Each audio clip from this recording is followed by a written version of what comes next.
to throw the ball as much as he thinks he's going to throw the ball now that Chip Kelly's on board. And I'm happy about that. More quarterback. The truth is Ryan Day has made a change philosophically, but it's none of those. You all know who wins. LSU is the drunkest fan base in the country. And welcome to Juckonbucks College Football Show on a Monday morning. Coming to you not from my studio, but from Florida. I have superimposed the background of the studio onto this screen. And I know some people might find this annoying, as I think it is slightly annoying. I can see this outline around my ears. So if it bothers you, let me know and I will take it off for tomorrow. We do have some bad news, though. The normal 9:30 live show, I don't think is going to be possible down here because the upload speed is reading like a 5. That's very low. It's having a hard time even recording. So I think that if I started the live show, it would probably knock me off and just be a disaster. So I think we're going to have to record this week. That's all right, though. We did it for 8 months. We'll be able to handle it for 1 week, and then we'll get back to it as I really enjoy the live show format now, and we'll definitely be sticking to it going forward, but we're going to have a week off, I think. Anyway, since I'm down in SEC country, we're going to start in the SEC, and what a weekend we had in the SEC. We were waiting on 2 massive games. One, Texas, Georgia, was one of the top 2 or 3 games we were looking forward to in the offseason. Oregon, Ohio State, Texas at Georgia, and also Alabama and Georgia. Now, those first 2 delivered. Texas hosting Georgia did not quite deliver in the same fashion that those 2 did, but still a really revealing game because we went into that game with a lot of college football fans thinking that Texas was the juggernaut. And I think we come out knowing that there really is no juggernaut in college football this year. And I think that's great for college football. Now, some people got sucked in immediately to thinking, okay, water found its level. Georgia, it was them all along, and they're that dude again, and they're the guy to beat. They probably are the favorite. I mean, they are the Vegas favorite, but I think most people would consider them the favorite at this point. But anybody can be beat this year. And Texas was the last one who I think people thought might be able to be that juggernaut team. They're not. For the record, they never had me fooled. I was not buying it for a minute. Ohio State, Oregon still hadn't been tested as of last week. And Ohio State, I thought, might be that juggernaut team. They're definitely not. They're capable of losing. And we've already seen Oregon this year, get taken to the wire by Boise State and did a couple kickoff returns to beat them. Idaho gave them problems in game 1. Now, definitely they're a different team at this point, but just by the fact that you've seen them play close games, same as Penn State, who played a very close game with Bowling Green, I just don't think there's a juggernaut this year, and I think that's great for college football. I think it's great for the first playoff. It adds so much excitement that there isn't that behemoth Alabama team or behemoth Georgia team out there that we know once we get to the playoffs is going to be impossible to beat. Anyway, let's go through this game. A huge game, celebrities all over the place. There were 54 or 5-star recruits on the sidelines down in Austin last night, and Texas got absolutely shell-shocked in the first half by a Georgia defense that was absolutely stifling. Texas could not get anything going, so much so that Sark pulled Quinn Ewers in the first half and put in Arch Manning, which blew my timeline up, but really did not help Texas much out on the field at all. And at halftime, it was 23-0 Georgia. Georgia had 5 sacks in the first half, caused 3 turnovers, scored 17 points off those turnovers. And coming out at halftime, Kirby said that he was upset that they hadn't scored more touchdowns, too many field goals. So the big question for me was Steve Sarkisian going to stick with Arch Manning or put Quinn Ewers back in? And he ended up putting Quinn back in. And he said after the game that it really showed him what kind of competitor Quinn was in that second half, because Quinn came out looking really sharp in the second half. Texas went down, quick touchdown to Isaiah Bond, and then a 2-point conversion to Isaiah Bond. And it looked like they were getting it rolling. Late in the third quarter, it was 23-8. And Carson Beck threw a big interception at about midfield that Texas returned down to the 5-yard line, and then it got called a pass interference, and it was coming back. It was clearly the wrong call. We could see it very easily on replay, and the fans could see it on the Jumbotron too. And they started just peppering the field with bottles. This caused like a 10-second or a 10-minute delay in the game. Steve Sarkisian went down to the 10-yard line. Look, he's a cool customer anyway, right? Always looks the part, got the shades, the hair always done perfectly, the cool suits. And this guy knew how to seize the moment. He goes down all the way to the 10-yard line, holding his hands up, telling the student section to stop. Really a moment to take control. And the slick ones always do. And Sark definitely did. A really cool picture came out of that moment. But he gets him to stop, and we come back. The field's clear. The refs are still huddled, and we're wondering, are they talking about the bottles? Are they going to penalize him for that? They end up coming out of that huddle and changing the call, which makes Kirby just absolutely lose his mind, because if you didn't have the bottle throwing incident, there's no way that they're going to huddle and change that call, which I'm immediately thinking, okay, that's a pretty bad precedent to set. And Kirby had some similar comments after the game. He just said the guy got it wrong, or the guy called it on the wrong guy, which it took him a long time to realize that, you know. So it's one of those things that I don't know what I'm allowed to say and not say, so I won't comment because I want to respect the wishes of the SEC office. But I will say that now we've set a precedent that if you throw a bunch of stuff on the field and endanger athletes, that you got a chance to get your call reversed. And that's unfortunate, because to me that's dangerous. That's not what we want. And that's not criticizing officials. That's what happened. I didn't even ask that, you know. I don't know if it's a warning first or what they have in terms of that, but you would think there would be some form of penalty or punishment on the team that's responsible for it. But that's beyond me. I don't really know why. You would think so. You certainly wouldn't think that they would be able to benefit from it, which, you know, they kind of did. They took that and immediately scored a touchdown 2 plays later, cut the lead to 23-15. So at 23-15, we're heading into the fourth quarter. Game on, right? Absolutely not. Georgia just turned it up another level. Hard hitting, absolutely violent. They looked like the Georgia of 2021. I mean, it was absolutely amazing. You had 2 guys get disqualified from the contest. Why did they say that? 2 dogs got disqualified from the contest for targeting, which I absolutely can't stand. One of them was, you know, you hit him in the shoulder pad. I get it, with the crown of the head, whatever. Like, it's happening so fast. I just can't stand it. Anyway, I'm not going to talk about targeting. Carson Beck was 23 of 41 for 175 and 3 interceptions. This guy was the front runner for the Heisman this year. One of the biggest games of the year. And this is the third time he's thrown multiple interceptions this year.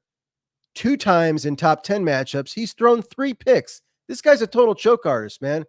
And still, with him playing like that, Georgia was able to win 30-15. And I got to be honest, I've been doubting this team.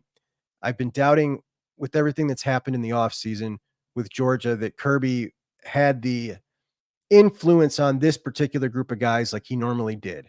I didn't think he could snap his fingers and reel them back in.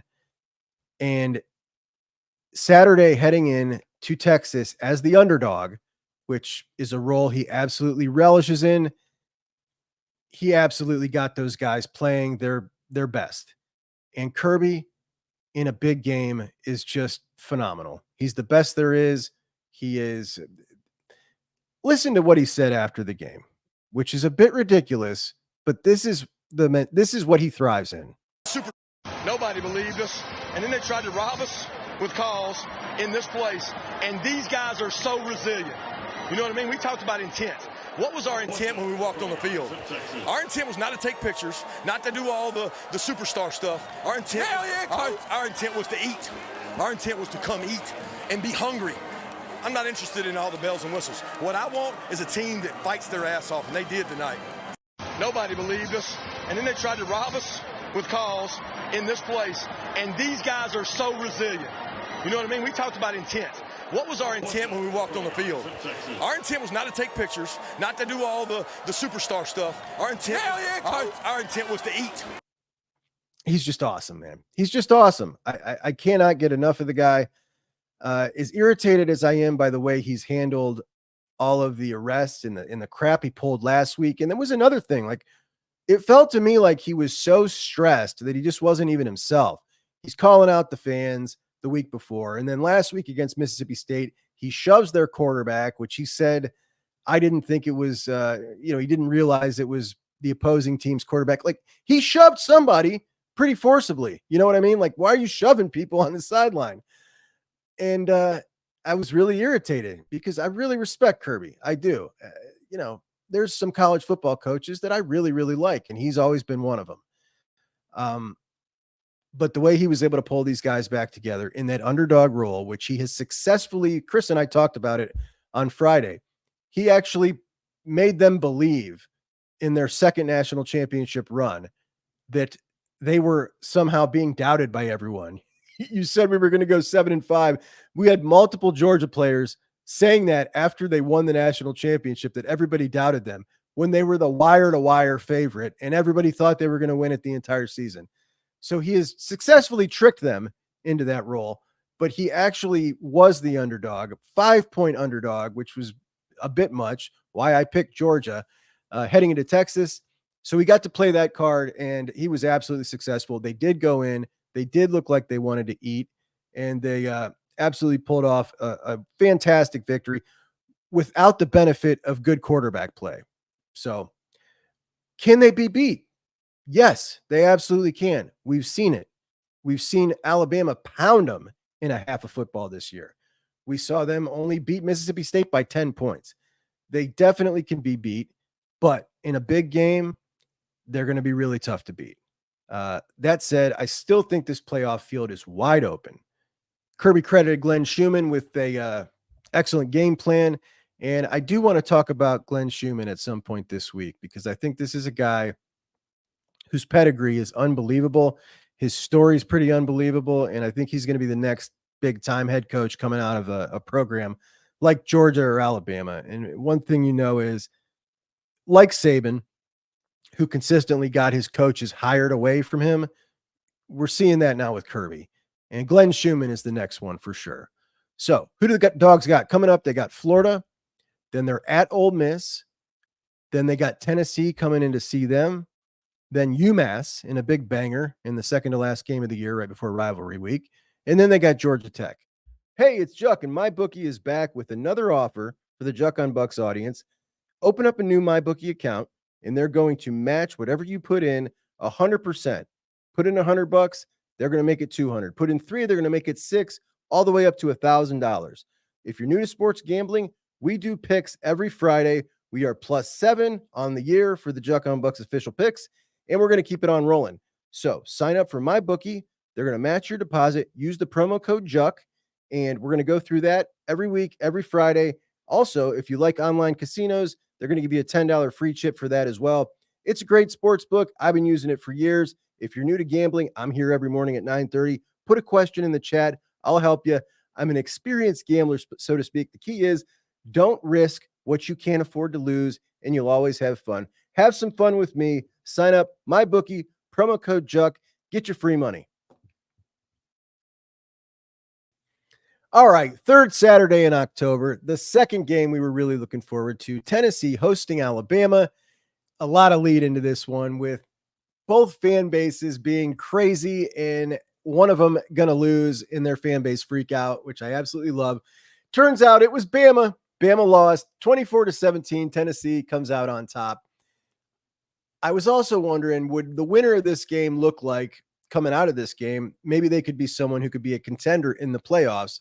The answer is no. It's a resounding no. Tennessee wins. This game was sloppy as hell. Sloppy as hell. Jaden Milroe was 25 for 45. One pick, 2 touchdowns. He's the first quarterback since John Parker Wilson in 2007 that has thrown multiple picks in consecutive games. Pretty amazing to have that big of a stretch between that terrible stat. But he's just not getting it done. Tennessee held Alabama to 75 rushing yards, 2.2 a carry. Milroe rushed for 17 total yards. And if he is passing the ball like that and can't bring you anything on the ground, it's just not going to win. It's not going to win. Nico, on the other hand, wasn't much better. Poor percentage, threw for like 194, 1 touchdown, and I think also 2 picks, or it might have been 1 pick. Either way, he's just, you see flashes. There were some brilliant throws in there, but he doesn't have it together yet. Missing wide open guys all over the field, but you definitely see all the talent when he plays. The bright spot was Tennessee's rushing game, 214 yards on the ground. Dylan Sampson, 139 and 2 touchdowns. He's an absolute stud. But Milroe and Bama head out of there the loser. Kalen DeBoer lamenting that they just can't seem to put it together on offense and on defense on the same day. So now they've lost to Vanderbilt, almost lost to South Carolina at home, and lost to Tennessee in 3 consecutive games. That's a bad look, man. That's a really bad look, and the Bama fans are freaking out. Yes? Okay.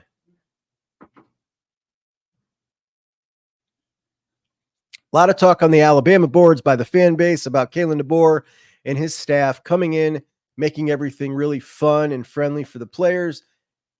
And now it looks like a team that was just having a lot of fun and not playing sound fundamentally. That's a great recipe to have a real feel-good locker room and a real feel-good culture if you're winning. But if you're not, and you're bragging about how fun and the music's loud and everybody's having a great time, and then you come out and lose, you really open yourself up to a lot of criticism, and they are certainly taking it from a lot of the fan base. I've checked the message boards today. I'm having a jolly old time. And for everybody that thinks the Ohio State fan base is uniquely toxic, I promise you, it is not. It is absolutely not uniquely toxic. I could pull up screenshots and prove it to you, but just trust me. Alabama, absolutely as insane as Ohio State fans. We just haven't heard from them in a while in a bad light because they've had nothing but success. Anyway, we had LSU, and LSU was in a tough spot coming off that Ole Miss win where they won in overtime. It was a big, huge emotional win. And this is kind of a spot where you might expect a letdown. LSU wins 34-10, and they're rolling. Remember now, they've only got that 1 loss to USC in the first game of the season. They definitely look poised to potentially make the playoffs, as does Texas A&M. Texas A&M also won against Mississippi State. So now you got a pile of teams in the SEC with just 1 loss. Let's pull up the standings. Texas A&M and LSU remain undefeated in conference.